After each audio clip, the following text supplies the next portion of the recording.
चलिए शुरुआत करते हैं आज की और सबसे पहले एशियाई बाजारों पर नजर डालें तो शुरुआत काफी अच्छी नजर आ रही है। गिफ्ट निफ्टी देखिए हरे निशान में है, करीब 40 अंक ऊपर। बाकी अगर मार्केट्स को देखेंगे तो वो भी अच्छी मजबूती के साथ कारोबार कर रहे हैं। जापान के बाजार 423 अंक की बढ़त के साथ कारोबार कर रहे हैं, 1% ऊपर। कोरिया के बाजारों में भी करीब 2% की तेजी। चीन के बाजार भी हरे निशान में ट्रेड कर रहे हैं। हांगकांग के बाजार हल्के लाल निशान में है, लेकिन सपाट कारोबार यहां पर भी देखने को मिल रहा है। तो कुल मिला के अच्छे संकेत आ रहे हैं एशियाई बाजारों से। पॉजिटिव यहां पर शुरुआत होते हुए नजर आ रही है। वहीं अन्य मार्केट्स पर नजर डालें तो अमेरिकी बाजारों से भी अच्छे संकेत हैं और डाउ जोन्स में लगातार चौथे दिन हमने देखा की तेजी देखने को मिली और कल के दिन भी करीब 170 अंकों की बढ़त के साथ बंद हुआ। वहीं S&P 500 और नैस्डैक में भी हमने देखा कि 1% से ज्यादा की तेजी देखने को मिली और वहां पर भी लगातार तीसरे दिन हमने बढ़त के साथ कारोबार देखा। अब बात यही की जा रही है कि जिस तरीके से लेबर मार्केट के आंकड़े आए उसके बाद से ही हम देख रहे हैं कि बाजार में तेजी बनी हुई है और अब ब्याज दरों में कटौती की संभावना जो कि पूरी तरीके से खारिज की जा रही थी, माना जा रहा है कि इस साल एक कटौती देखने को मिल सकती है। इस बीच फेड ऑफिशियल्स के बयान भी आए हैं।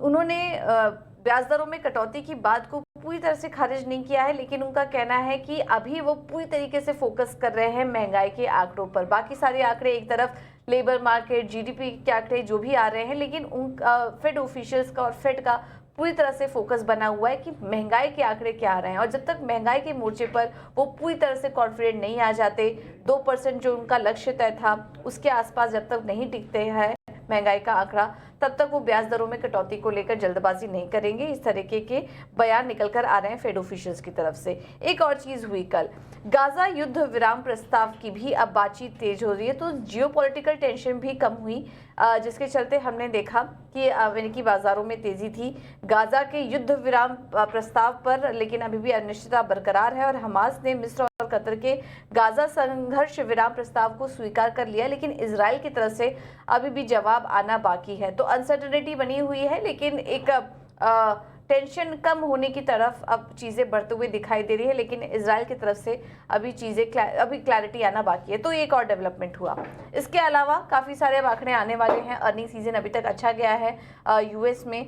आज डिज्नी, यूबीएस और तेल कंपनी बीपी के आंकड़ों पर नजर रहेगी और इसके अलावा एक के बाद एक फेड ऑफिशियल्स की तरफ से बयान आ रहे हैं, उस पर भी हमारा फोकस बना हुआ है। यूरो के बाजार से भी संकेत अच्छे हैं। बॉन्ड मार्केट और कमोडिटी मार्केट पर अगर नजर डालेंगे तो दरों में कटौती को लेकर अभी भी अनिश्चितता बरकरार है, जिससे कि बॉन्ड यील्ड्स में हमने हल्की तेजी देखी। हालांकि अभी भी 4.5% के नीचे है नंबर्स, लेकिन हल्की तेजी वहां पर थी।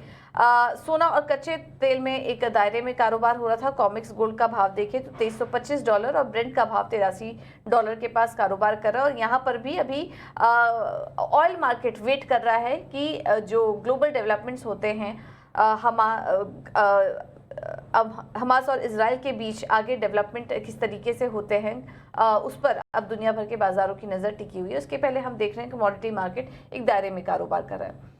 कुल मिलाकर अगर आज के लिए देखें तो संकेत अच्छे हैं ग्लोबल बाजारों से भी, लेकिन